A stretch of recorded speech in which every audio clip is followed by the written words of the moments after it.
మహిమ కలుగునుగాక. హల్లెలూయా. ప్రభు అనుగ్రహించిన దైవికమైన ఆరోగ్యమును బట్టి ప్రభు నామానికే మహిమ ఘనత ప్రభావం. 19వ అధ్యాయం 15వ వచనం. అందరూ తెరవాలి, అందరూ ఒకసారి చదవాలి. Thank you Jesus. Praise the lord. Okay.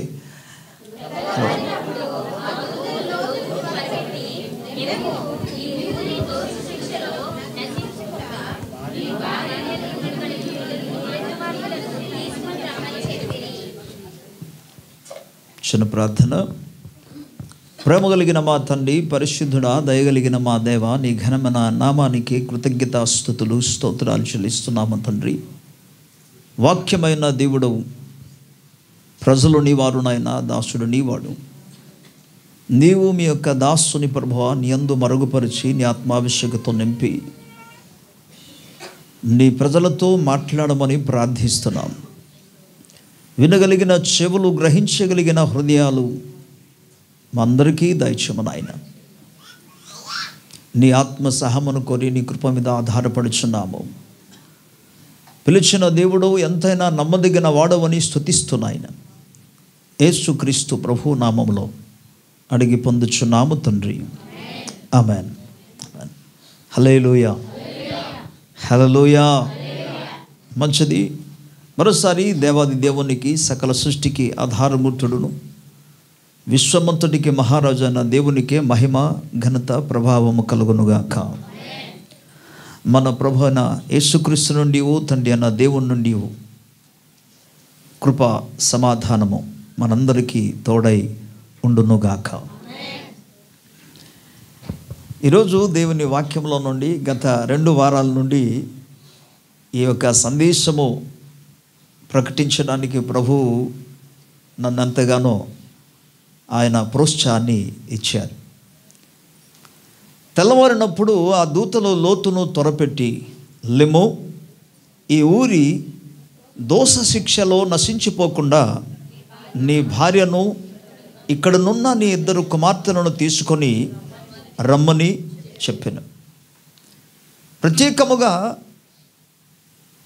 ఈ 15వ వచనంలో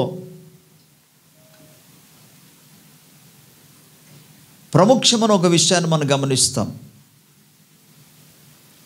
ప్రభు చెప్తున్న మాట ఏంటంటే, ఈ ఊరి యొక్క దోష శిక్షలో నీవు నశించిపోకున్నట్లు,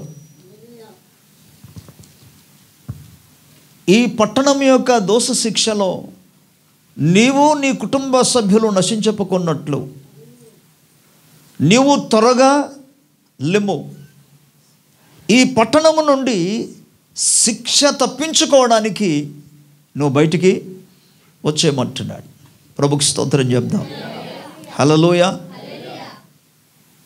నీవు నశించిపోకుండా ఉండాలి అంటే ఈ యొక్క పట్టణం నుండి బయటికి రావాలని దూత ద్వారా దేవుడు లోతు కుటుంబాన్ని హెచ్చరించడం మనకు కనబడుతుంది.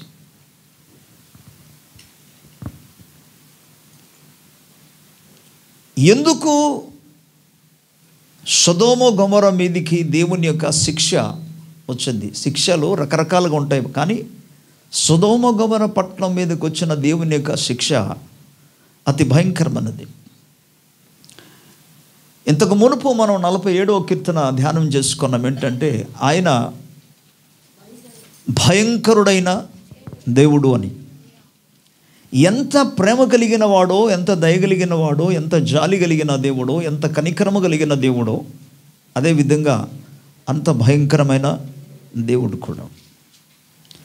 ఇందులో దైవ వాక్యం మనకు ఏం తెలియజేస్తుందంటే, శిక్షలో నుండి ఇక్కడ దేవుని ప్రేమ మనకు కనబడుతుంది. స్తోత్రం. ఎందుకు? ఆ పట్టణం మీదికి, లేకపోతే ఆ యొక్క నగరాల మీదికి రాబోతున్న దేవునికి ఉగ్రతను గురించి మాట్లాడుతుండగా 18వ అధ్యాయంలో అబ్రహాంతో దేవుడు ఏమని చెప్తున్నాడు ఒకసారి చూద్దాం. 20వ వచనంలో అంటాడు, మరియు యెహోవా సొదొమ గొమొర్రాలను గూర్చిన మొర గొప్పది గనుకను వాటి పాపము బహు భారమైనది గనుక అంటున్నాడు. సొదొమ గొమొర్రాలో ఉన్న పాపము అతి గొప్పదిగా ఉంది.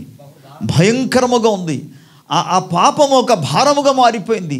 అది మోయసఖ్యము కాని స్థితిలోనికి మారిపోయింది.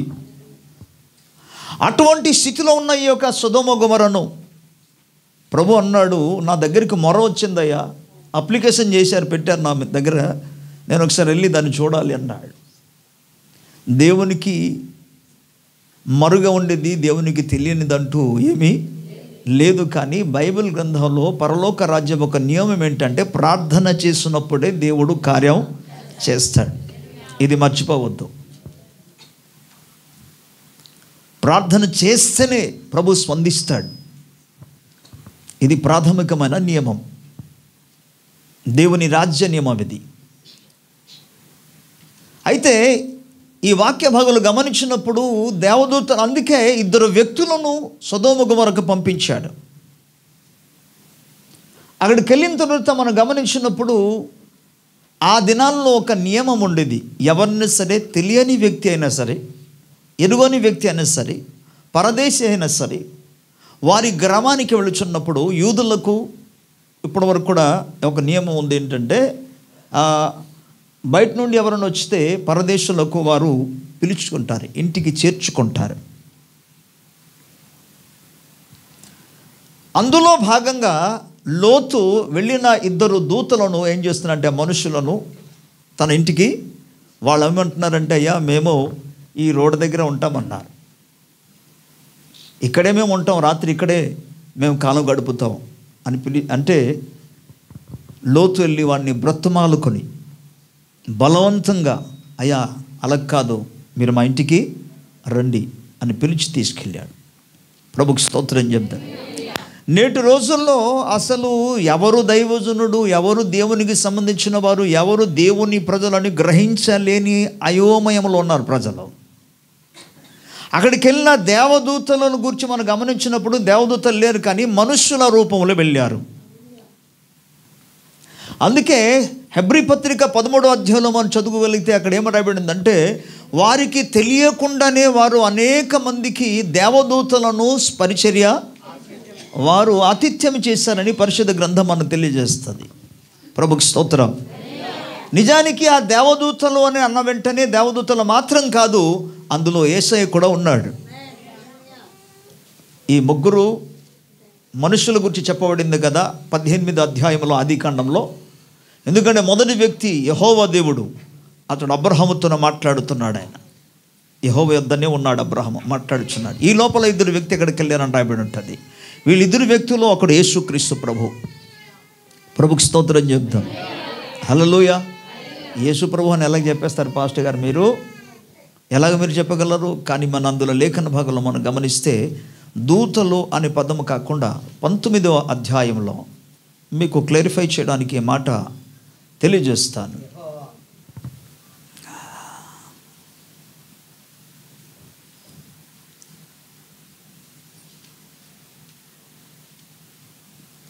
ఇరవై వచనం నుండి చదువుకుందాం. 20వ వచనం నుండి ఇలా రాబడింది. 19వ అధ్యాయము 20వ వచనం నుండి, ఇదిగో పారిపోటకు ఈ ఊరు సమీపంలో ఉన్నది, అది చిన్నది, నన్నక్కడికి తప్పించుకొని పోనిమని ఆ చిన్నది గదా నేను బ్రతుకుదునని చెప్పినప్పుడు ఆయన, ఇదిగో నీవు చేసిన ఈ ఊరు, చెప్పిన ఈ ఊరు నాశనము చేయను, ఈ విషయంలో నీ మనవి. ఈ మాట ఎవరు చెప్పగలరు? నువ్వు నాకు మొరపెట్టావయ్యా, మనవి చేశావు, నీ చెప్పినట్టుగానే నీ మనవి నేను విన్నాను అని మాట ఎవరు దేవదూత చెప్పగలడా? దేవదూతలు కేవలము ప్రభు చెప్పిన మాట వచ్చి, యెహోవా ఇలా సెలవిచ్చినమ్మా మరియా, నీవు దయాప్రాప్తురాలు, నీవు కృప పొందితివి, నువ్వు ఇలాగ గర్భము ధరిస్తావు, పరిశుద్ధత్వ గర్భం ధరిస్తావు, అది ప్రభు చేత నేను పంపబడిన వ్యక్తిని, ప్రభు ఎదుట నిలబడే వ్యక్తిని అంటాడు. బట్ ఇక్కడ గమనిస్తే డైరెక్ట్గా మాట్లాడుతున్నారు. ఏమని? నీ మనవి నేను అంగీకరించాను. కనుక ఓకే, ఆ సబ్జెక్ట్ నుంచి మనం వెళ్లకుండా ముందుకు వెళ్ళిపోదాం. ప్రభుకి స్తోత్రం చెప్తాం. ఇక్కడ దేవుని యొక్క ముఖ్య ఉద్దేశాన్ని మనం గమనించినప్పుడు, సొదొమ గొమొరలో నుండి నీవు, నీ భార్య, నీ యొక్క బిడలు నువ్వు బయలువెడాలి, బయటికి రావాలి. ఎందుకంటే ఈ పట్టణాన్ని నేను నాశనము చేయబోతున్నాను. ఎందుకు దేవుడు సొదొమ గొమొర్రా పట్టణాన్ని నాశనం చేయబోతున్నాడు, లేదా ఎందుకు చేశారు? సొదొమ గొమొర్రాలో జరిగిన కొన్ని సంఘటనలను గురించి మీకు తెలియజేయడానికి నేను ఆశిస్తున్నా. ప్రభుకు స్తోత్రం చెప్తాం. మొదటి భాగంలో గమనించినప్పుడు వెళ్ళిన ఈ ఇద్దరు వ్యక్తులు సాయంకాలమైన వెంటనే మీకు ముందుగా చెప్పినట్టుగా లోతు వారిని బలవంతంగా వాళ్ళ ఇంటికి తీసుకెళ్ళి ఆతిథ్యం ఇచ్చారు. ఇక సాయంకాలమైన వెంటనే ఆ ఊరు ప్రజలందరూ కూడా ఆ ఇంటికి వెళ్ళి, మీ దగ్గరికి ఇద్దరు వ్యక్తులు వచ్చారు, వాళ్ళని బయటికి పంపించండి, మేము మాకు ఇష్టం వచ్చినట్టుగా వారితో ప్రవర్తిస్తాం. నేను ఆ చెడ్డ మాటలు పలకడానికి ఇష్టం లేక ఇలా చెప్తున్నా. మేము మాకు ఇష్టం వచ్చినట్టుగా మేము ప్రవర్తిస్తాం, వాళ్ళని మాకు దగ్గరికి పంపమంటే లోతు వారిని బతుమాలుకున్నాడు, ప్లీజ్ వారిని ఏమీ చేయొద్దు. ఆ దృశ్యాన్ని చూసి అక్కడ ఇంకో మరో మాట రాబడింది, కేవలం పెద్దలు మాత్రం వెళ్ళడం కాదు, చిన్న పిల్లలు కూడా అక్కడికి వెళ్ళి, చిన్నపిల్లలు మొదలుకొని పెద్దల వరకు కూడా అక్కడ ఆ ఇంటి ముందు గుమ్ముకూడి లోతుకు బలవంతం చేస్తూ, వారు తలుపులు కొడుతూ, అయ్యా మా కోసం నువ్వు తలుపు తెరవాలి, ఆ ఇద్దరు వ్యక్తులని మా దగ్గరికి పంపాలి, త్వరగా పంపించు. ఆయన అంటాడు, అయ్యా ఎందుకు అలా చేస్తున్నది మంచిది కాదు సార్ అని అంటే, నువ్వెవడవా మాకు చెప్పడానికి, ఎక్కడి నుండో వచ్చి మాకు మాట్లాడుతున్నారేంటి, మాకు చెప్తున్నారేంటి, నువ్వు మా దేశానికి సంబంధించిన వాడు కావు, మా ప్రాంతానికి సంబంధించిన వాడు కావు, ఎక్కడి నుండో వచ్చి మా మీద ఇప్పుడు తీర్పరిగా మాట్లాడతారేంటి, మేము అనుకున్నదే జరగాలి, వారిని మేము చెరిపివేయడానికి ఇష్టపడుతున్నాం, ఇందులో నువ్వు అడ్డుపడడానికి వీలు లేదు, వాడిని పంపించు మా దగ్గరికి అంటారు. ఇంకా చాలా సంఘటన మనకు కనబడుతుంది అక్కడ. ఈ లోపల దేవదూతలు లోతును లోపలికి లాగి తలుపు మూసారు. తలుపు మూసిన తర్వాత దేవదూతలు చేసిన అక్కడ పని ఏంటంటే, అక్కడికి గుమ్ముకూడి వచ్చిన వారందరికీ కూడా అంధత్వము కలుగజేశారు.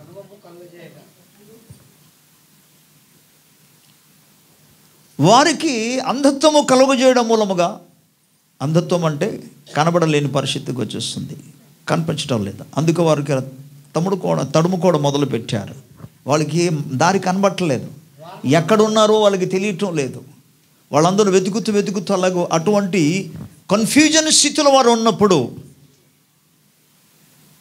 దేవదూత వాళ్ళతో చెప్తున్న మాట, ఇప్పుడు మీరు బయటికి రండి, మీకు సంబంధించిన ఎవరైనా ఉన్నారా, మీ కుటుంబస్తులు ఎవరైనా ఉన్నారా, మీ కుమార్తెలు మాత్రం కాకుండా ఒకవేళ మీ అల్లుడు ఎవరైనా ఉన్నారా, వాళ్ళని కూడా తీసుకురా, వెళ్ళు, మన త్వరగా బయటికి వెళదాం. వారి నాశనములో, వారికి రాబోతున్న శిక్షలో మీరు ఏమాత్రం కూడా నశించిపోకూడదు, వారి మీదికి రాబోతున్న శిక్షలు మీరేమాత్రం కూడా అనుభవించకూడదు. అది అనుభవించకూడదంటే, నశించకూడదంటే ఈ పట్టణం నుండి మీరు బయటికి రావాలి. ప్రభుకి స్తోత్రం, హల్లెలూయా. దేవుని బిడ్డల ఈ మాట విన్న తర్వాత ఇంకనూ ఆలస్యము చేయగా ఈయన వెళ్ళాడు. పాపం వెళ్ళి తన అల్లుడికి, కాబోతున్న అల్లుడికి అడిగారు, నాయన ఇలా జరగబోతుంది, రండి మనం బయటికి వెళ్ళిపోద్దాం. ప్రభు చెప్పారు.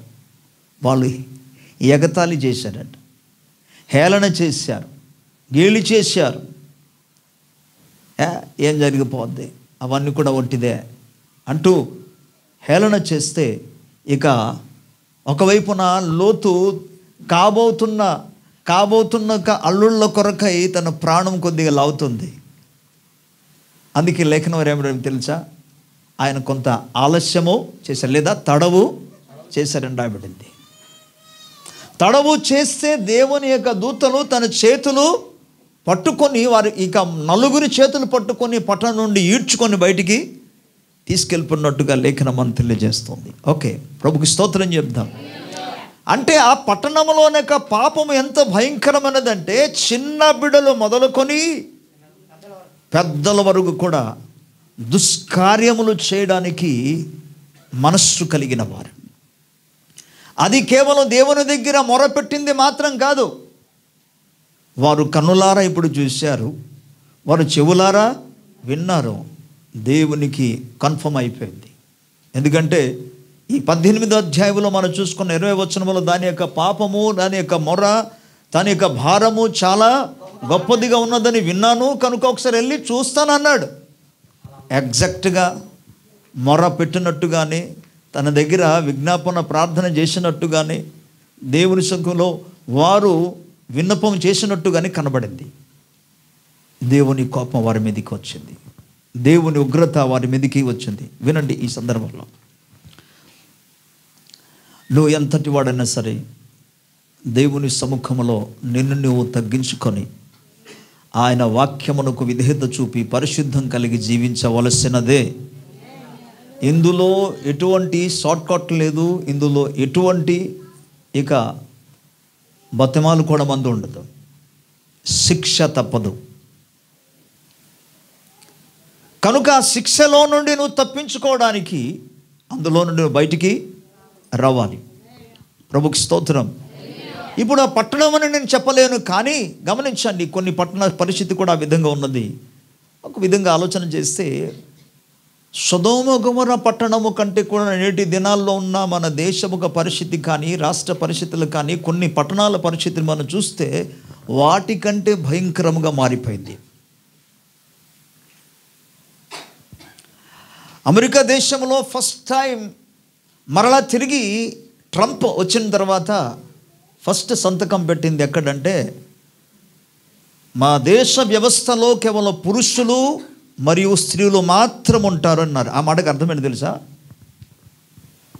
పురుషులు స్త్రీలు మాత్రం అంటే ఆ పదానికి అర్థం ఏంటంటే, అందులో అప్పటికే పురుషులు పురుషులకు వివాహం చేసుకోవడం, స్త్రీలు స్త్రీకి వివాహం చేసుకోవడం అనేది ఆ దేశంలో కొన్ని ప్రాంతాల్లో ఆ చట్టం ఉండేది. అందుకనే ఎక్కిన వెంటనే ఫస్ట్ సంతకం పెట్టింది పురుషులు స్త్రీలు. అంటే పురుషులు స్త్రీలు వివాహం చేసుకోవాలి, స్త్రీలు మాత్రం పురుషులకు వివాహము చేసుకోవాలని అర్థం. ఎందుకో తెలుసా? దాని గురించి మీకు తర్వాత జ్ఞాపకం చేస్తాను. సో దేవుని వాక్య భాగాలు గమనించినప్పుడు ఇటువంటి భయంకరమైన పరిస్థితులు ఎక్కడ చూసినా, మన పట్టణానికి కూడా వచ్చింది అనుకుంటాను నేను, ఎక్కడ చూసినా పబ్లు, ఓకే, నైట్ క్లబ్స్, రకరకాల స్థితిలో తాగి తందనాలు చేస్తూ, పాటలు పాడుచు, మ్యూజిక్ వాయిస్తూ, నాట్యం ఆడుతూ, ఓకే, వారు తాగడం మూలంగా, అమ్మాయిలు అబ్బాయిలు త్రాగడం మూలంగా వారి పరిస్థితులు మార్చిపోయి వాళ్ళ యొక్క మైండ్ నుండి వాళ్ళు పూర్తిగా తొలగిపోయి ఎవరిని ముట్టుచున్నారో, ఎవరిని తాకుచున్నారో, ఎవరిని ఏం చేస్తున్నారో, ఎవరిని కౌగులించుకుంటున్నారో, ఎవరితో ఏమి మాట్లాడుతున్నారో వారికి అసలు తెలియని పరిస్థితిలోనికి, అతి భయంకరమైన స్థితిలోనికి పట్టణాలు దిగజారిపోతున్నాయి. పట్టణం కాదు, పట్టణ ప్రజలు. అన్నాడు దేవుని సముఖంలో లోతు ప్రార్థించిన రీతిలో ఈనాడు కూడా దేవుని బిడ్డల్లో ప్రార్థన చేస్తున్నాడు కాబట్టి ఎంతో కొంత దేవుడు కాపాడుతూ వస్తున్నాడు. నీ ప్రార్థన ఎంతో విలువైనది, నీ ప్రార్థన ఎంతో ప్రశస్తమైనది. నీవు ఈ పట్టణానికి అవసరం, నీవు ఈ దేశమునకు ప్రార్థన చేయడానికి అవసరమైన వ్యక్తివి నీవు. అటువంటి అవసరమైన వ్యక్తి ప్రార్థనకు రాకపోవడం ఎంత విచారకరమైన విషయం. నువ్వు ప్రార్థన చేస్తే దేవుడు పట్టణాన్ని కాపాడుతాడే, అటువంటి కాపాడగలిగిన ప్రార్థన శక్తి నీలో ఉండగా నీవు రాకపోతే ఎవరు ప్రార్థన చేస్తారు? ఒకసారి నీ జీవితాన్ని పరిశీలన చేసుకోవాలని దేవుని సేవకునిగా మీకు తెలియజేస్తున్నాం. ఓకే, ప్రభుకి స్తోత్రం చెప్దాం. వీడు చేసిన పాపాను గురించి వివరిస్తున్నాను. ఇటువంటి చెడు కార్యములతో వారు నిండిన వారై, వారు మాత్రం కాదని అందుకు చెప్తున్నాను, మన పట్టణాల్లో కూడా, అనేక పట్టణాల్లో, ప్రతి సిటీలో కూడా, పెద్ద పెద్ద పట్టణాలంతా కూడా చూస్తే ఇటువంటి భయంకరమైన పరిస్థితులు జరుగుతూ వస్తున్నాయి. దేవుని ఉగ్రత రాదా? దేవుని కోపం రాదా? మనుషులందరినీ కూడా లేఖనం రాయబడింది, రండి మనము మన పోలికందు మన స్వరూపమందు నరుని సృజించుదము లేదా చేయుదమని ప్రభు తెలియజేశాడు. తన పోలికలో తన స్వరూపము, తన రూపము, తన పోలిక, తన స్వభావాన్ని దేవుడు ఇచ్చాడు. నరుని సృజించిన తర్వాత నిర్మలమైన మంచి పరిశుద్ధమైన హృదయం దేవుడు ఇచ్చాడు. కానీ దేవుడు అనుగ్రహించిన పరిశుద్ధమైన నిర్మలమైన మంచి హృదయాన్ని నరుడు సాతాను యొక్క మోసములు పడి మానవుడు దాన్ని పూర్తిగా చెరిపేస్తున్నాడు. ఈ దృశ్యాన్ని చూస్తున్నప్పుడు దేవుని హృదయాన్ని ఎంతో బాధ కలిగిస్తుంది, వేదన కలిగి. అందుకే కదా మన ఆదికాండం 6వ అధ్యాయంలో చూస్తాం 5వ వచనంలో దేవుని హృదయము నొచ్చుకొనెను.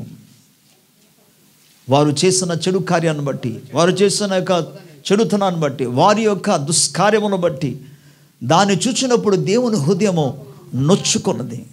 సంతాపము నొందెను అనే పదానికి అర్థం ఏంటంటే, అయ్యో అసలు ఎందుకు వీరిని నేను చేశానే అనే యొక్క స్థితిలోనికి వచ్చాడు.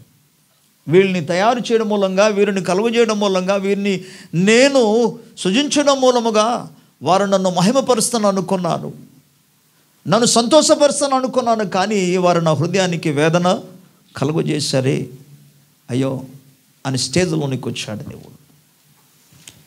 క్వశ్చన్, ఇప్పుడు ప్రశ్న ఏంటంటే, నిన్ను బట్టి దేవుడు సంతోషిస్తున్నాడా, లేకపోతే నిన్ను కలుగజేసినందుకు నీ జీవితాన్ని బట్టి, నీ స్వభావం బట్టి, ప్రవర్తనను బట్టి దేవుని హృదయాన్ని నొచ్చుకుంటుందా? పరిశీలన చేసుకోవాల్సింది నీవే. చాలా జాగ్రత్త. ప్రభుకి స్తోత్రం, హల్లెలూయా. ఈ సొదొమ గొమొర్ర చేసిన పాపాల్లో కొన్ని విషయాలు మనకు తెలుసు. అక్కడ విస్తారమైన, ఎందుకంటే అబ్రహాము యొద్ద నుండి లోతు బయటికి వెళుతున్నప్పుడు సొదొమ గొమొర్ర ప్రాంతం ఎలాగున్నది అని బైబిల్ రాయబడిందంటే, అది నైలు నది ప్రవహించుచున్న యొక్క దేశములాగా ఉన్నదట. అది చాలా పచ్చగా ఉన్నది, అది పల్లపు ప్రాంతం. అంత మాత్రం కాకుండా రకరకాల ఏదోను తోటవలు కూడా ఉండెను అని రాయబడింది.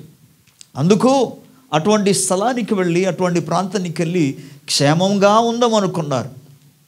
కానీ తర్వాత వారి జీవితం అంతటి కూడా బాధను అనుభవించారు. It is very difficult for the people who fear the lord, who lives a life of righteousness. నీతి కలిగి జీవిస్తున్న వారికి చాలా కష్టంగా ఉంటుంది. ఎందుకంటే హోల్ సిటీ అంతా కూడా, ద ట్విన్ సిటీ సొదొమ గొమొర్ర అంతా కూడా వారు భయంకరమైన పాపతుంటుండగా ఓన్లీ వన్ ఫ్యామిలీ, కేవలం ఒకే ఒక కుటుంబం. అందుకే వాళ్ళు నడుస్తుంది కదా, మనం చేయొచ్చు కదా, వాళ్ళు వెళ్ళారు కదా, మనం కూడా వెళ్ళొచ్చు కదా. ఎన్నడూ అటువంటి ఆలోచన భావం నీలోనికి రాకూడదు. ఎందుకంటే పేతురు పత్రికలో స్పష్టంగా, పేతురు రాసిన 2వ పత్రికలో చక్కటి మాటను మనకు కనబడుతుంది. వారి జీవితాల్లో పేతురు ఒక మనస్సును ఏ విధంగా ఆయన బాధపడుచున్నాడు అనేది 2వ అధ్యాయంలో 6వ వచనం నుండి మనము చదువుకుందాం. నేను చదువుతాను. మరియు ఆయన సొదొమ గొమొర్రలను పట్టణములను భస్మము చేసి ముందుకు భక్తిహీనులకు వారికి వాటిని దృష్టాంతముగా ఉంచుటకై వాటికి నాశనము విధించెను. ఎందుకు విధించాడు? ఇక్కడ రాయబడింది, దుర్మార్గుల కామ వికారయుక్తమైన నడవడి చేత బహు బాధపడిన నీతిమంతుడగు లోతును తప్పించెను. ఆ నీతిమంతుడు వారి మధ్యను కాపురముండి తాను చూచిన వాటిని బట్టి, వినిన వాటిని బట్టి వారి అక్రమమైన క్రియల విషయంలో దినదినము నీతిగల తన మనస్సును నొప్పించుకొనుచు వచ్చాను. మీరు గమనించండి, వారి యొక్క స్థితిగతులు ఇక్కడ రాయబడింది. కామ వికారమైన దుర్మార్గత పనులు వాళ్ళు ఇక్కడ చేస్తున్నారు. ప్రభు ఇక్కడ ఏమంటే, వారి మధ్య నుండి బయలు విడాలని నువ్వు బయటికి వచ్చి అన్న వెంటనే గమనించాలి ఏంటంటే, మనం లోకం నుండి మనం బయటికి వెళ్ళలేము. లోకము నుండి బయటికి వెళ్ళాలంటే అడవిలోనికి వెళ్ళిపోవాలి, ఏదో కొండ మీదకి వెళ్ళిపోవాలి. మనం లోకం నుండి బయటికి వెళ్ళలేము, కానీ లోకస్తుల యొక్క స్వభావంలో నుండి మనం బయటికి రావాలి. ప్రభుకి స్తోత్రం. జనులు చేసే చెడు కార్యములో నుండి మనం బయటికి రావాలి. జనులు చేస్తున్న చెడు తనములో నుండి మనం బయటికి రావాలి. నీవు బయటికి రావాల్సింది అందులో నుండి, చెడు స్వభావం నుండి బయటికి రావాలి. పాపపు స్వభావములో నుండి నువ్వు బయటికి రావాలి. అంతేకాని పట్టణం నుండి బయటికి వెళ్ళిపోమని అర్థం కాదు. ఇది దాని యొక్క ఆత్మీయ అర్థాలన్నీ కూడా మనం గ్రహించాలి. దేవుని స్తోత్రం చెప్దాం. హల్లెలూయా. వెళ్ళడం అయితే వెళ్ళిపోయాడు, కానీ అక్కడ జరుగుతున్న క్రియలను చూస్తుండగా, అక్కడ జరుగుతున్న క్రియలను గురించి అతడు వినుచుండగా దినదినము, మీరు గమనించండి, వారానికి ఒకసారి కానీ నెలకు ఒకసారి కాదు, అక్కడ దినదినము అంటే ప్రతి దినము కూడా అక్కడ చెడు కార్యం జరుగుతుంది. ఇటువంటి స్వభావాలన్నిటిలో నుండి మన పట్టణం బయటికి రాకపోతే చాలా ప్రమాదం. మన దేశ ప్రజలు బయటికి రాకపోతే చాలా ప్రమాదం. ప్రమాదం జరగడానికి కారణం ఏంటి? ఓకే, ఇప్పుడు మనం సొదొమ గొమొర్రాలో జరిగిన కొన్ని స్థితిగతుల గురించి మాత్రం మీకు తెలియజేస్తున్నాను. వారి యొక్క పాపము, వారి యొక్క చెడుతనము, కామ వికారమైన చేష్టలు, దుష్కార్యమును గురించి మీకు తెలియజేస్తున్నాను. ఇవన్నీ కూడా ఓకే, వాస్తవమే. బట్ రియాలిటీ ఏంటంటే, ప్రార్థించకపోతే, ప్రార్థించేవారు లేకపోతే ఆ పట్టణాన్ని దేవుడు నాశనం చేస్తాడు. లేఖన ఆధారం మనం తెలుసు కదా. యెహెజ్కేలు గ్రంథం 22వ అధ్యాయంలో 30వ వచనంలో అంటాడు,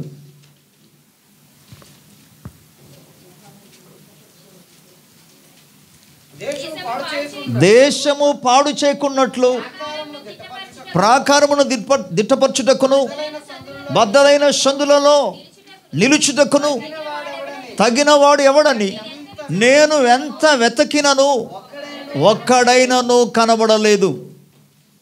31వ వచనం. కావున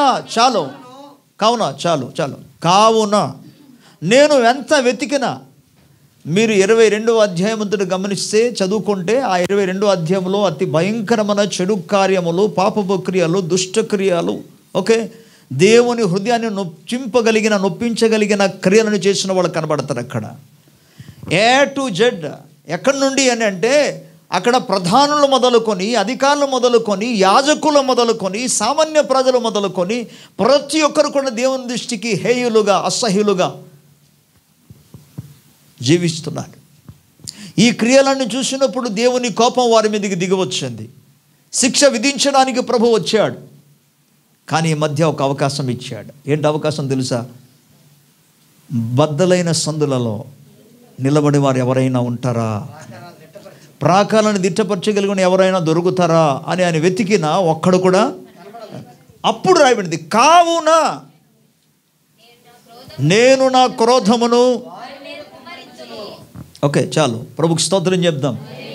మరి లోతు ప్రార్థన చేశాడు కదా, ప్రార్థన చేశాడా చేయలేదా? సొదొమ గొమొర్రా కొరకు ప్రార్థన చేశారు, సొదొమ గొమొర్రా కొరకు. కానీ నేను అనుకుంటాను దేవుడు కాపాడాలి కదా సొదొమ గొమొర్రాని, లోతు ప్రార్థన చేసినందుకు. కానీ నేను అనుకుంటా, ప్రభువా ఈ పట్టణంలో ఇటువంటి పాపపు క్రియలు జరుగుతుందయ్యా అని మాత్రం ప్రార్థన చేశాడు.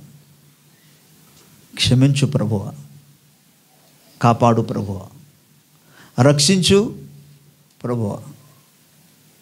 ఈ ప్రార్థన ఆయన చేయలే. కానీ ఏ ప్రార్థన చేశారు? దేవా ఈ పట్టణంలో ఇటువంటి భయంకరమైన క్రియలు జరుగుతుంది, ప్రజలు ఇటువంటి చెడు కార్యం చేస్తున్నారయ్యా, నేను చూడలేకపోతున్నానయ్యా, వినలేకపోతున్నానయ్యా, ఉండలేకపోతున్నానయ్యా. ప్రభు సముఖంలో ప్రార్థన చేశారు, మొరపెట్టది. అందుకే ఆ పట్టణమును గుర్చిన యొక్క పాపము అతి ఘోరమైనది, గొప్పది, అది భరింపజాలనిది అని నా దగ్గరికి మొర వచ్చిందయ్యా, నేను ఒకసారి వెళ్ళి చూస్తానన్నాడు. 18వ అధ్యాయము 20వ వచనంలో అదే మీకు చూపించాను. దాని గురించిన మొర నా దగ్గరికి వచ్చింది కాబట్టి వాటి పాపం అలాగ ఉన్నదో లేదో వెళ్ళి ఒకసారి చూస్తానన్నాడు. అంటే అర్థం ఏంటి? ఈ యొక్క లోతు దేవుని దగ్గర చేసిన మొర ఏంటంటే, ప్రభువా అక్కడ ప్రార్థించిన వాడు మరొకడు ఉన్నారా? ఎవరు మొర పెట్టారు దేవునికి? నీతి కలిగిన కుటుంబం, ఒక్క కుటుంబం అక్కడ ఉంది. అందుకు లోతు కుటుంబం మాత్రం దేవుని దగ్గర ప్రార్థన చేసింది, మిగతా వాళ్ళందరూ కూడా ఇక అంతే. సో ప్రభు సముఖంలో ఆయన చేసిన ప్రార్థన ఏంటంటే, ప్రభు ఇక్కడ ఇలా జరుగుతుందయ్యా, అలా జరుగుతుందయ్యా, ఇటువంటి చెడు కార్యం జరుగుతుందని మొరపెట్టాడు ఆయన. కానీ మీరు అబ్రహామును చూడండి, అబ్రహాము 18వ అధ్యాయంలో ప్రభు సముఖంలో ప్రార్థన చేస్తూ అంటాడు, ప్రభువా ఒకవేళ ఆ పట్టణంలో 50 మంది నీతిమంతులు ఉంటే అంటే అబ్రహాము ప్రార్థన ఎలాగుందంటే, ప్రభువా పట్టణాన్ని కాపాడు ప్రభు. సో మీరు ఇక్కడ గమనిస్తే దేవుని వాక్యం మనకేం తెలియజేస్తుందంటే, లోతు కేవలము పట్టణపు స్థితిని గూర్చి దేవుని దగ్గర మొరపెట్టాడు, తెలియజేశాడు దేవునికి. కానీ దేవునికి స్తోత్రం కలుగునుగాక. అద్భుతమైన మాట రాయబడిన విషయం ఏంటంటే 9వ వచనం నుండి, తన భక్తులను శోధన నుండి తప్పించుటకును. ప్రభుకి స్తోత్రం. మేబీ ఆయన ప్రార్థనలో మరో అంశం ఇలాగ ఉండొచ్చు అనుకుంటాను. ఏంటది తెలుసా? ప్రభువా ఆ శోధనలో పడిపోకుండా నాకు సహాయము చేయి. వినండి భక్తులారా, దేవుని బిడ్డలారా, ఈ ప్రార్థన తప్పకుండా చేయాలి అందరూ. అందుకే యేసు ప్రభువు నేర్పించాడు, మమ్మను శోధనలోనికి తేకుండా కీడులో నుండి తప్పించుము. ఎవరైనా ఒక వ్యక్తి బలహీనతలో పడితే ఆ బలహీనతని చెప్పడం కాదు, ఫలానా వ్యక్తి ఇలాంటోడు అలాంటోడు అని చెప్పడం కాదు. ప్రభువా ఆ స్థితిలో నేను పడిపోకుండా, నంబర్ 1 మొదటి ప్రార్థన అనేది ఏమై ఉండాలంటే, ఆ స్థితిలో పడిపోకుండా, ఈ శోధనలో గురి కాకుండా నాకు సహాయము చేయి, నంబర్ 1. నంబర్ 2, దేవా అతన్ని ఆ స్థితి నుండి విడిపించు. ఇటువంటి స్థితి కనబడటం లేదు, కానీ లోతు ప్రార్థన చేసింది వాళ్ళ స్థితిని గురించి చెప్పారు దేవునికి. రెండోదిగా ప్రభు నన్ను కాపాడమన్నాడు, అంతే.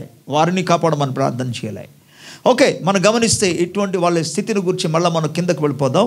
కింద భాగంలో ఏమరాబడిందంటే, ఎవడైతే దేవుని యందు భయభక్తులు కలిగి నీతి కలిగి జీవిస్తారో దేవుడు వారిని శోధనలో నుండి తప్పిస్తాడు, శిక్షలో నుండి తప్పిస్తాడు, శ్రమల మధ్య నుండి కూడా దేవుడు వారిని కాపాడుతాడు.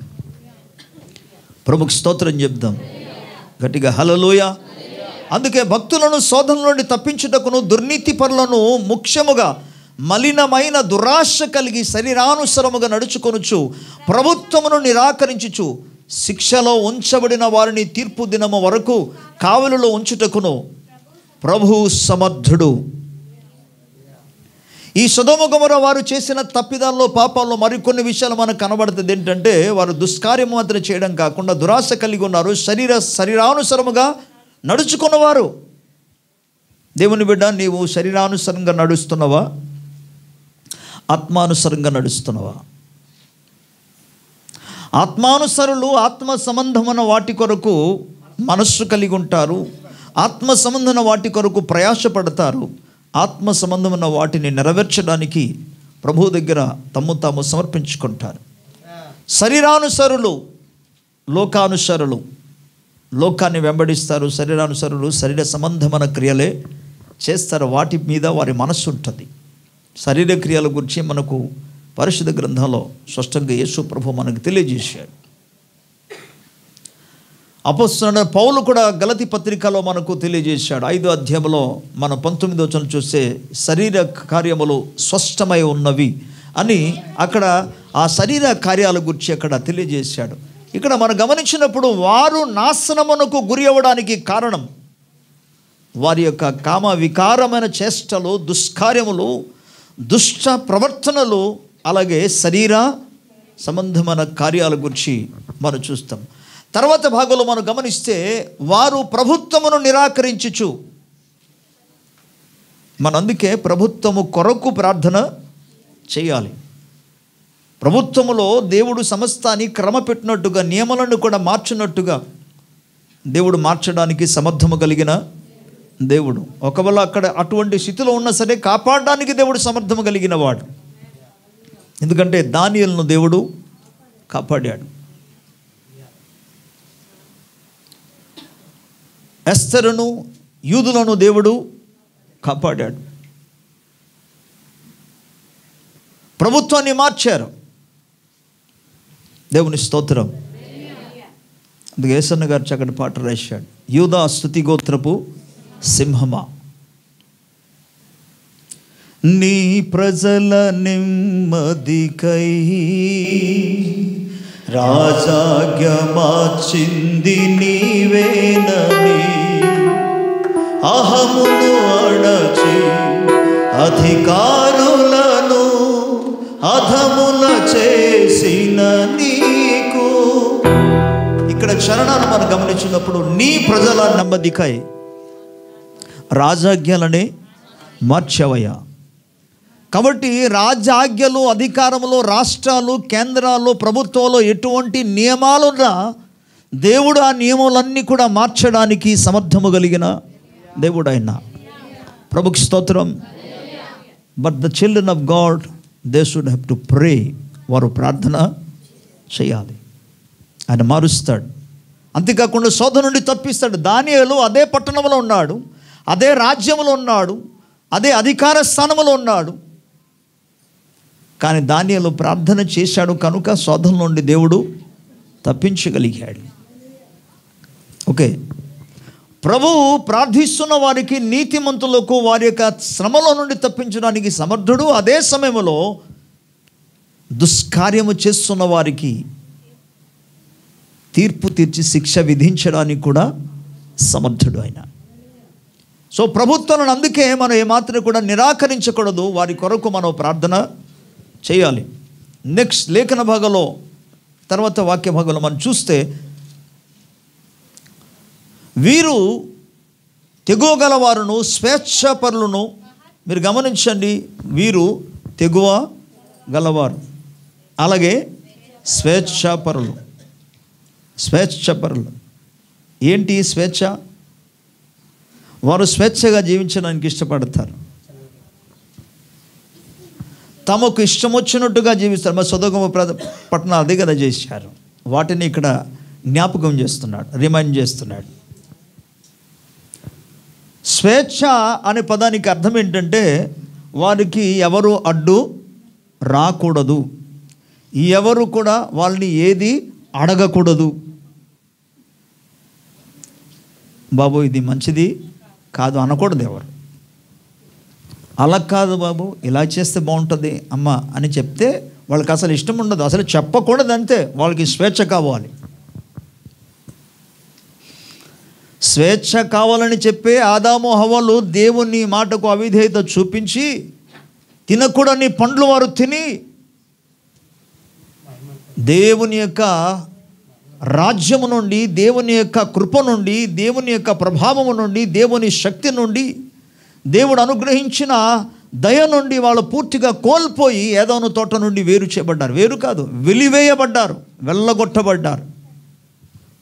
స్వేచ్ఛ వీళ్ళు అక్కడ కోరుకుందంతే. చేస్తున్న పనులు కూడా అసలు నియమాలు ఎందుకు? నేను మాట్లాడేది కేవలం సువార్తకు వ్యతిరేకంగా వచ్చే నియమాల గురించి కాదు. ఎందుకు వ్యవస్థలు ఉన్నాయి? ప్రభుత్వం అనేది ఎందుకు ఉన్నది? చట్టాలు అసలు ఎందుకున్నాయి? క్రమంగా నడవాలనే కదా, అన్యాయం జరగకూడదని కదా, అవినీతి జరగకూడదని కదా. దేవుడు ప్రతి వ్యవస్థను ఆయన కాపాడుతూ వస్తున్నాడు. దేవుని బిడ్డలారా, ఆ నియమాలన్నీ కూడా అతిక్రమిస్తూ, ఏ నియమాలు కూడా వాళ్ళు ఏమాత్రం లోబడకుండా వారికి స్వేచ్ఛ కావాలి. తర్వాత కింద భాగంలో మనం చూస్తే, వారు మహాత్ములను దూషింప ఎరువక ఉందరు. మహాత్ములను, దేవదూతలను దూషించడం. ఓకే, వినండి వినండి. దైవజనులను దూషించడం, అవిశుక్తులను దూషించడం. వారు ఎలాంటి పొరపాటు చేసినా సరే వాళ్ళ కొరకు ప్రార్థన చేయాలి తప్ప వారికి వ్యతిరేకంగా నువ్వు మాట్లాడకూడదు. అలాగని దాన్ని ప్రోత్సహించమని నేను చెప్పటం కాదు. జస్ట్ ప్రే ఫర్ దెమ్, వారి కొరకు ప్రార్థన చేయాలి. మహాత్ములను, దేవుని చేత అభిషేకించబడిన వారిని, దేవుని మహిమ పొందిన వారిని ఏమాత్రం కూడా దూషింపకూడదు, వారికి వ్యతిరేకంగా మాట్లాడకూడదు. నేను చెప్పిందంతా కూడా సొదొమ గొమొర్రా పట్టణం మీదికి దేవుని యొక్క నాశనము రావడానికి కారణాలు. సమయం అయిపోతుంది కానీ నేను త్వరగా ఇంకొక మాట మీకు చెప్తాను. తర్వాత వాక్య భాగంలో మనం చూస్తే, వారైతే పట్టబడి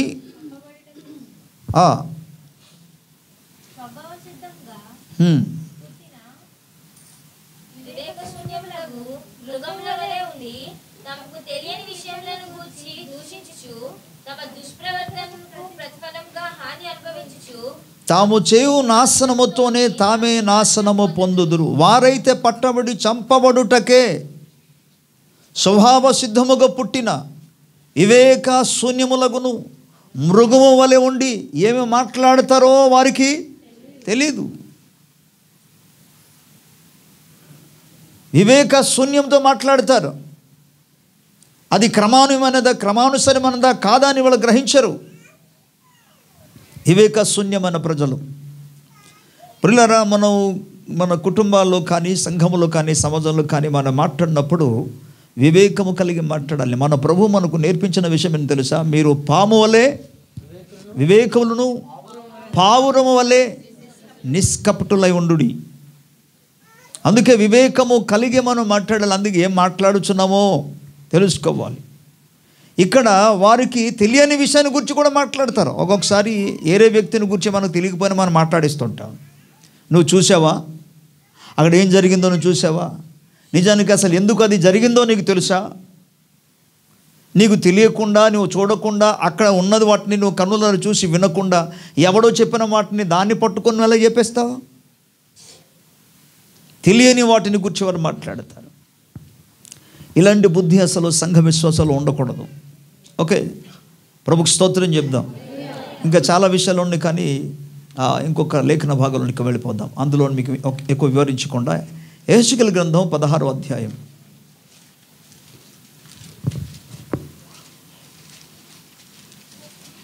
బహుశా వీటిని గురించి ఎక్కువగా మనం ఆలోచన చేయం. నేను ఇప్పటి వరకు ఏ విషయాలు అయితే చెప్పి వచ్చానో దాని గురించి ఎక్కువ ఆలోచన చేస్తారు సంఘస్థులు.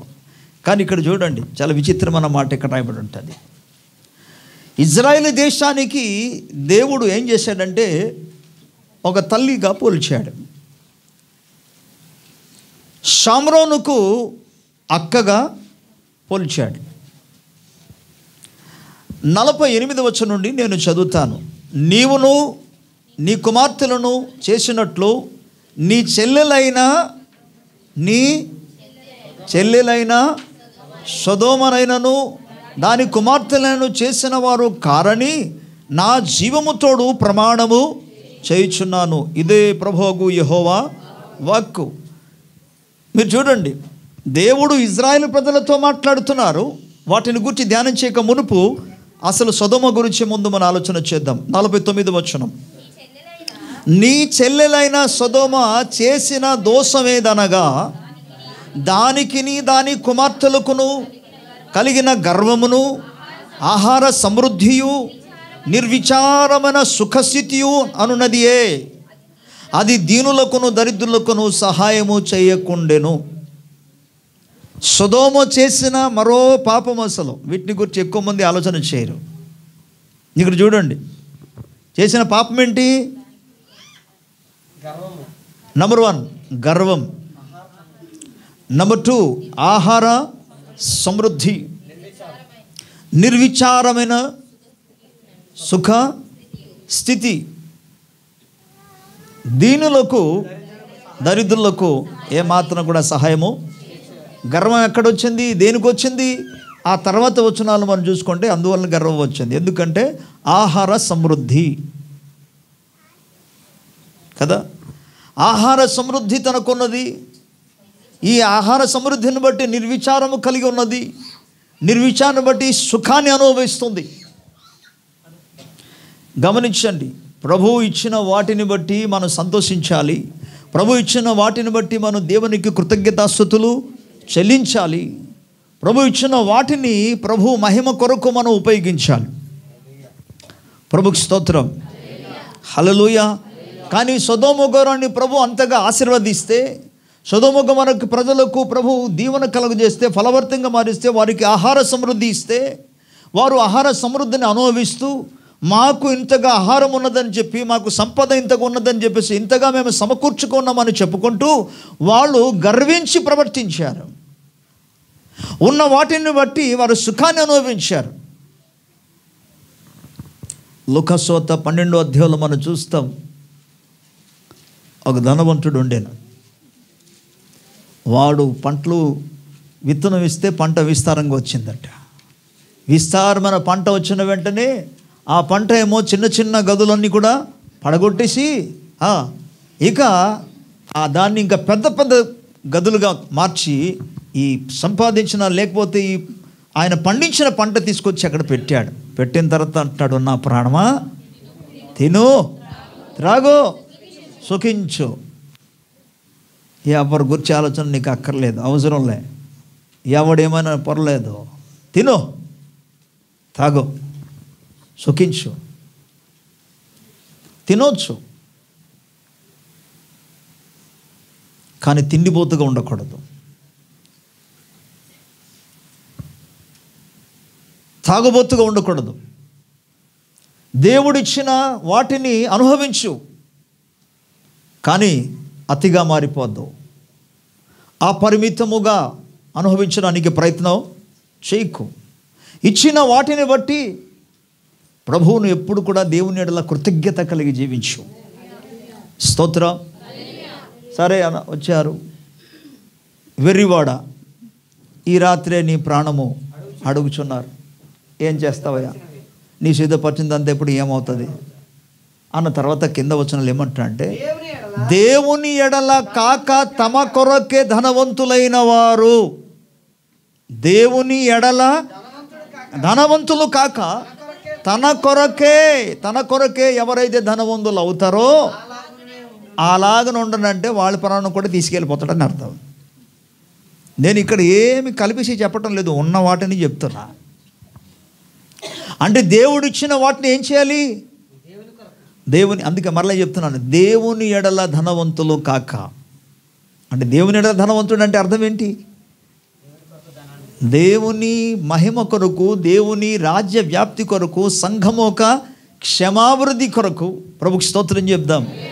దేవుని విడలు ఆకలితున్నప్పుడు, అందుకే కదా నీతిమంతుల గురించి, గొర్రెల గురించి లేఖనం రాయబడింది. 25వ అధ్యాయంలో మత్తయి సువార్తలో మనం చూస్తే 34వ వచనం నుండి మనం గమనిస్తే, ఆయన కుడివైపునున్న వారిని చూచి నీతిమంతులారని అంటూ, నా తండ్రి చేత ఆశీర్వదింపబడిన వారిలా రండి.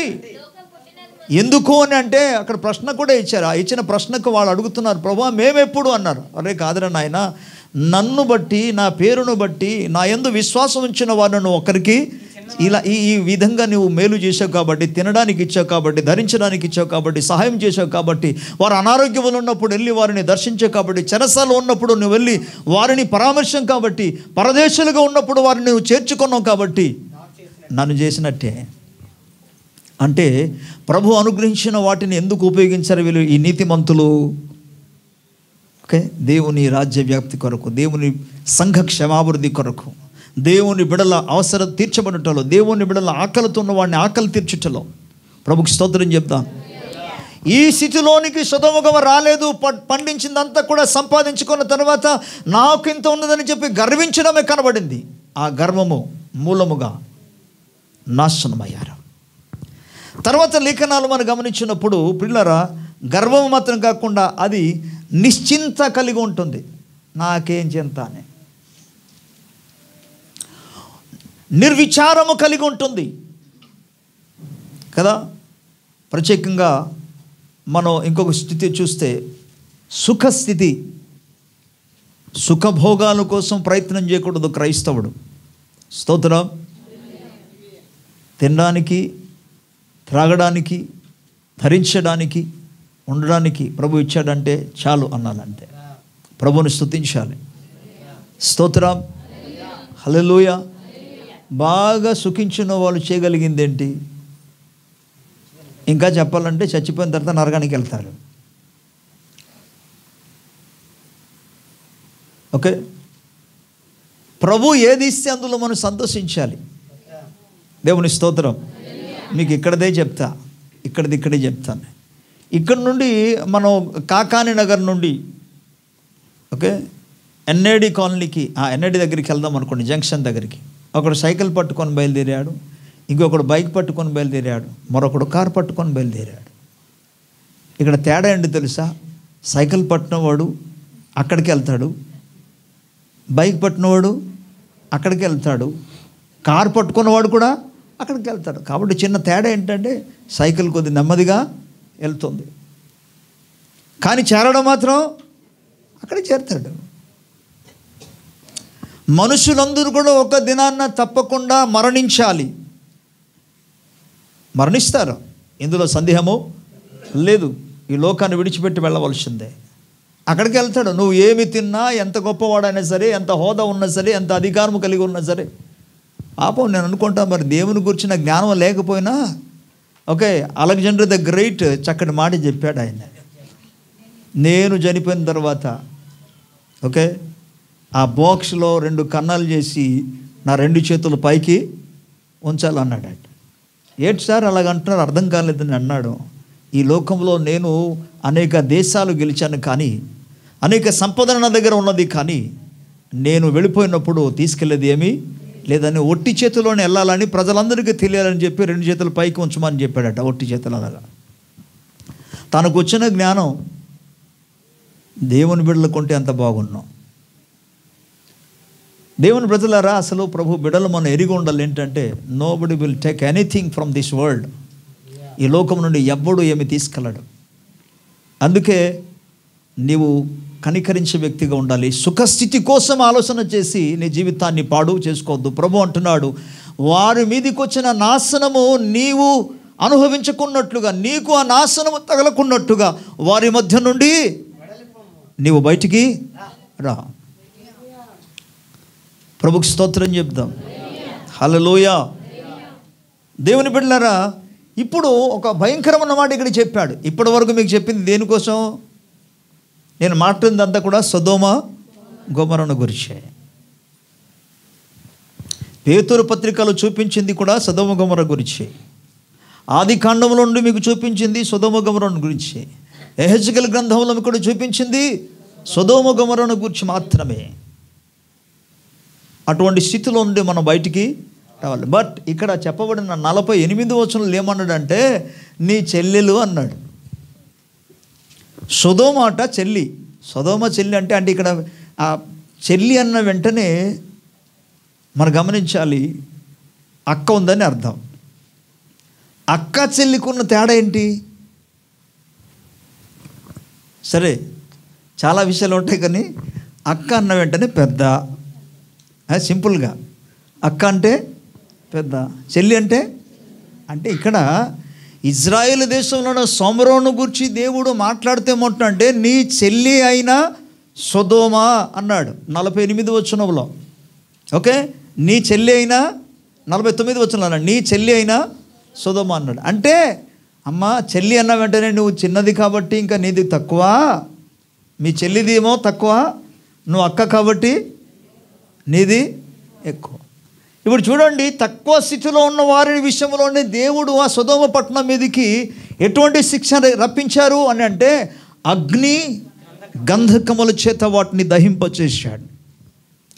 వాటి యొక్క పొగ ఆకాశమునకు ఎక్కునంతగా అది దహించబడిందని లేఖనం మనం తెలియజేస్తుంది. చెల్లిక స్థితికి అసలు చెల్లిగా ఉన్నప్పుడే దేవుడు ఆ పట్టణాన్ని నాశనం చేసినప్పుడు ఇంకా అక్క పరిస్థితి అలా ఉంటుంది.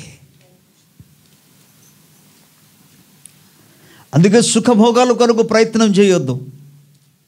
తినడానికి దొరికిందా, దేవుని స్తోత్రం. ఇంకొక మాట, బిర్యానీ దొరికిందా, స్తోత్రం, తినండి. కానీ లేనప్పుడు కావాలని అనవసరంగా ఇబ్బందులు పడిపోవద్దు. మైండ్ డిస్టర్బ్ అయిపోద్ది. నువ్వు అనుకున్నది నీకు జరగలేదు అనుకో, నువ్వు కావాలనుకోను, అది రాలేదు, టైంకి రాలేదు, లేకపోతే వచ్చినవాడు తెస్తానన్నవాడు తేలేదు, ఓ ఇక కలవరాలు కదా, ఇలా కాదు. అందుకు అసలు వాటి మీద మైండ్ పెట్టద్దు. నీకు అవసరమైతే దేవుడు ఇస్తాడు. స్తోత్రం, హల్లెలూయా. ఆయన సర్వజీవులకు ఆహారం ఇచ్చే, అందుకే అన్నాడు, ఏమి తిందమో, ఏమి త్రాగుదమో, ఏమి ధరించుకుందామని మీరు ఏమాత్రం కూడా చింత పడవద్దు. ప్రభుకి స్తోత్రం, హల్లెలూయా. దేవుని బిడ్డలారా, దేవుడు ప్రతి అవసరం తీర్చడానికి ఆయన సమర్థము కలిగిన వాడు. ఆయన తినడానికి మంచి ఆహారం ఇస్తాడు దేవుడు, మంచి పానీయాన్ని ఇస్తాడు దేవుడు, మంచి వస్త్రం కూడా ఇస్తాడు దేవుడు. Praise the lord. Remember also the poor people. నువ్వు మంచి వస్త్రాలు కొనుక్కున్నప్పుడు, ఇంత వెల కలిగింది నేను కొన్నాను అనుకున్నప్పుడు, just remember the poor people. బీదలను జ్ఞాపకం చేసుకో. ఇక్కడ సొదొమ చేసిన పని ఏంటి? అది దీనులను దరిద్రులను సహాయము చేయలే. మత్తయి సువార్త 25 అధ్యాయములో మనం చూసినట్టుగా ఆ మేకలు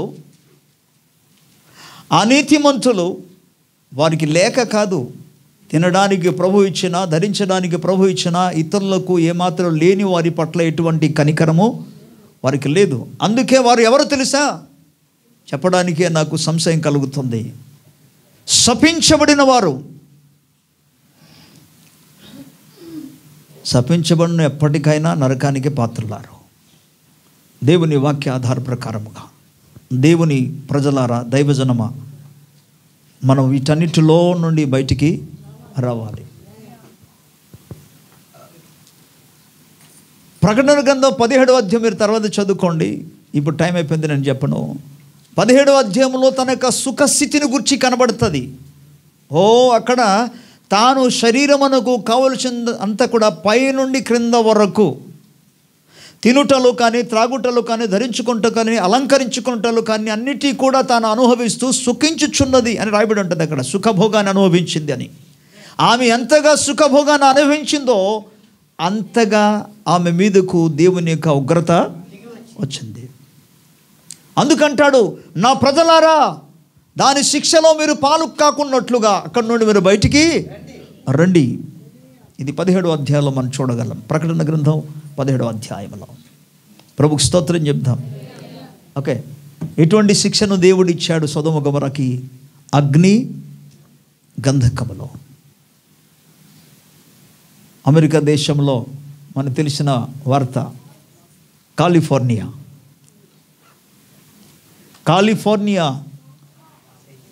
లాస్ ఏంజెల్స్ అనే పట్టణం మీదకి దేవుని యొక్క ఉగ్రత. అక్కడ ఉన్న వాళ్ళు ఏదో దేనికోసమట ఓట్లు వేశారట. ఒక ఆమె, ఒక సినీ నటి, ఒక యాక్టర్, ఏమన్నా తెలుసా, దేవునికి ఎగతాళి చేస్తూ వాళ్ళ కోసం ఇన్ని ఓట్లు వచ్చింది, మరొక వ్యక్తి కోసం ఇంకొక పార్టీలో ఓట్లు వచ్చింది, కానీ దేవుని పేరట ఏ ఓటు రాలేదంటే, ఓటు లేదంటే అర్థం ఏంటంటే దేవునికి మనకి ఇక్కడ స్థానము లేదు అన్నారు. ఆ మాట చెప్పింది ఏదో మామూలుగా చెప్తే బాగుండు, కానీ ఎగతాళి చేస్తూ చెప్పింది. అప్పుడు అక్కడ కూడి వచ్చిన వాళ్ళందరూ కూడా పక్క నవ్వుతున్నారు. దేనికి నవ్వుతున్నారు? ఇక్కడ దేవుని కోసం ఒక్క ఓటు కూడా పడలేదన్న వెంటనే అందరూ నవ్వుతున్నారు. నవ్వాలా? బాధపడాలి. అయ్యో, ఎలాగ మనిషి ఏ విధంగా మారిపోయాడంటే వారి జీవితంలో ఏమాత్రం దేవునికి స్థానము ఇవ్వలేకపోయారే అని బాధపడాలి. ఒక్కరు కూడా ఓటు వేయలేదని బాధపడాలి. కానీ ఆ మాట విన్న తర్వాత ఎగతాళి చేసి అందరు నవ్వారంటే అర్థం ఏంటి? ఆమెతో అందరూ ఏకీభవించారు. వాళ్ళందరూ కూడా దేవుడు లేకపోవడమే మంచిది అన్నట్టుగా మనం మన సొంత శక్తితో, మన సొంత బలంతో, మన సొంత శక్తితో, సొంత జ్ఞానంతో, సొంత సామర్థ్యముతోనే మేము అన్నీ సంపాదించాము, పేరు ప్రఖ్యాతి సంపాదించాం అనుకున్నారు. అంతే, దేవుని ఉగ్రత దిగి వచ్చింది. అయినా దేవుడు ప్రేమ కలిగిన వాడు కదా, మళ్ళా ప్రకటన చేశాడు, వారి మధ్య నుండి బయటికి రండి. ప్రభుకి స్తోత్రం. ఒక లేడీ మైక్ పట్టుకొని, మెగాఫోన్ పట్టుకొని ఈ కాలిఫోర్నియా మీదకి దేవుని యొక్క ఉగ్రత రాబోతుంది కనుక మారు మనసు పొందమని ప్రకటించింది ఆవిడ. కానీ ఎవరు దాన్ని పట్టించుకోలే, వారు ఊహించుకోలేదు. ఉగ్రత వచ్చింది, దేవుడు అగ్ని చేత వాటిని దహింపజేశాడు. ఒకరు అంటారు, నేను బిగినింగ్లో ఏ స్థితిలో ఉండేవాడినో ఆ స్థితిలోనికి నేను తిరిగి, ఒకప్పుడు నేను దీన స్థితిలో ఉండేవాడిని లేదా ఉండేదాన్ని, ఇప్పుడు తిరిగి అదే స్థితిలోనికి వచ్చేసాను. ఎందుకంటే ఉండడానికి ఇల్లు అసలు ఏమీ లేదు, అంత కోల్పోయారు. ఎవరితో అయినా ఆడుకోవచ్చు, కానీ జీవం కలిగిన దేవునితో ఆడుకూడదు. అందుకే మనము దేవుని యందు భయము భక్తి కలిగి జీవించాలి. ఏముందులే అని అనుకోవద్దు, పండిందనుకో చాలా ప్రమాదం. అందుకే సమయం ఉంటుండగానే మన దేవునికి లోబడాలి, దేవుని వాక్యానికి భయపడాలి. ప్రభుకి స్తోత్రం. దైవ చిత్తానికి మనము అంగీకరించి వాటిని మనం అనుసరించాలి. ప్రభుకి స్తోత్రం చెప్దాం. అలా చేస్తే డెఫినెట్గా ప్రభు నిన్ను భూమి మీదకి ఎటువంటి ప్రతికూలమైన లేతే దేవుని ఉగ్రత వచ్చినా దేవుడు అందులో నుండి తప్పిస్తాడు.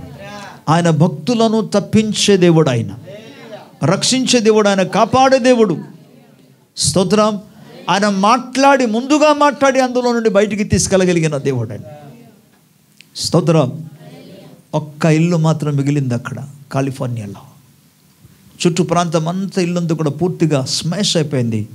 ఒక్క ఇల్లు ఉంటే ఆ ఒక్క ఇల్లు కలిగిన వ్యక్తి వచ్చి, అయ్యో ఆయన ఇంటిని చూస్తే ఒకవైపున దేవునికి కృతజ్ఞతాస్తుతులు చెల్లిస్తున్నాడు, మరోవైపున తన హృదయంలో బాధ. ఈ పక్కనే కదా నా పొరుగువాడు ఉండేవాడు, ఈ పక్కనే కదా ఫలాని వ్యక్తి ఉండేవాడు, ఇప్పుడు ఎవ్వరూ లేకుండా ఏది లేకుండా అయిపోయింది. ప్రభువా నన్ను ఒక్కడినే, నా ఒక్క ఇంటిని నువ్వు కాపాడావా అంటూ అన్న దేవునికి స్తుతిస్తూ హృదయంలో బాధ కలిగి ఉన్నాడు. తన ప్రజలను ఆయన కాపాడడానికి శక్తి గల దేవుడు ఆయన. హల్లెలూయా. కళ్ళు మూసుకుంటే ప్రార్థన మనం చేసుకుందాం. ఒక నిమిషం నువ్వు ప్రార్థన చేయాలని దేవుని సముఖంలో దేవుని సేవకునిగా, దేవుని ప్రతినిధిగా మీకు తెలియజేస్తున్నాను. Just pray to God. ప్రభు సముఖంలో ప్రార్థించు. ఎవరైనా ఎంతటి వాడైనా దేవుని దృష్టికి భయంకరమైన చెడు కార్యము చేసిన వారిని ఆయన మాత్రము కూడా విడిపించాడు. ఆయన దగ్గర తను తగ్గించుకొని మొరపెట్టినప్పుడు, ప్రార్థించినప్పుడు, క్షమాపణ వేడుకున్నప్పుడు ప్రభు తప్పిస్తాడు. ఇతరుల గురించి అనవసరమైన తెలియకుండానే మాట్లాడడం నీ వదిలే. నిర్విచారమైన స్థితిలో నుండి నువ్వు బయటికి రావాలి. సుఖ స్థితిలో నుండి నువ్వు బయటికి రావాలి. శరీరానుసారులైన వారి మధ్య నుండి అటువంటి స్వభావం నుండి నువ్వు బయటికి రావాలి. ప్రభు దగ్గర మొరపెట్టు. ప్రభువా శరీరానుసారమైన స్వభావం నుండి నన్ను విడిపించిన ఆయన ఆత్మానుసారంగా బ్రతకడానికి సహాయం చేయమన్నాడు. కామ వికార చేష్టల నుండి విడుదల,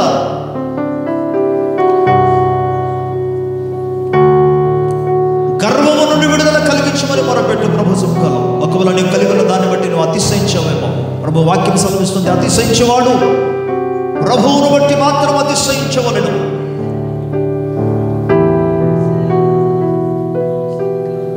తండ్రి మీరు అద్భుత కార్యం చేయండి. Thank you, Holy Spirit of God. Touch every spirit of God. Touch every heart of our Father. Touch every mind of Father. And make convict you, Father. Holy Spirit of God, make convict your people. Let your people be holy, Lord. Let your people be sanctified by the power of the blood of Jesus, O God. తండ్రి ఒక నూతన నిర్ణయంలో తీసుకో దేవుని బిడ్డ. కాలము సమీపించుచున్నది. ప్రభు రాజ్యము సమీపించుచున్నది.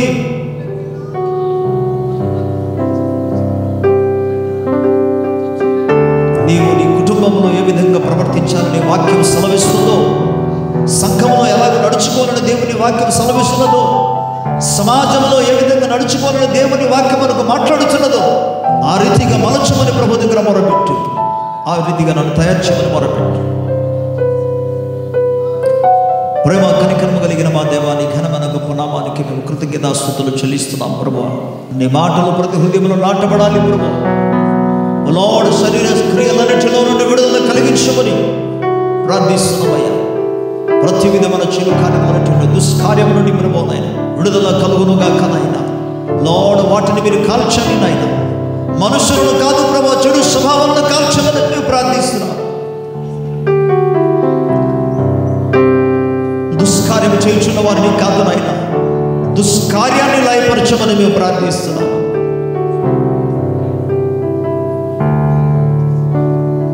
అయ్యా కృప చూపు.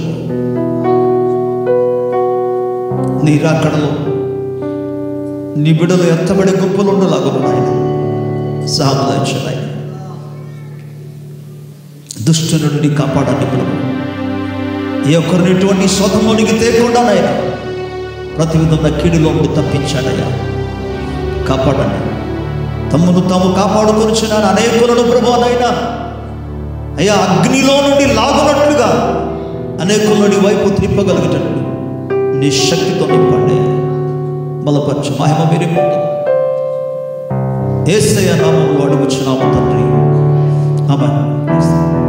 God bless you. ప్రభువు దీవించును గాక. ఆమేన్.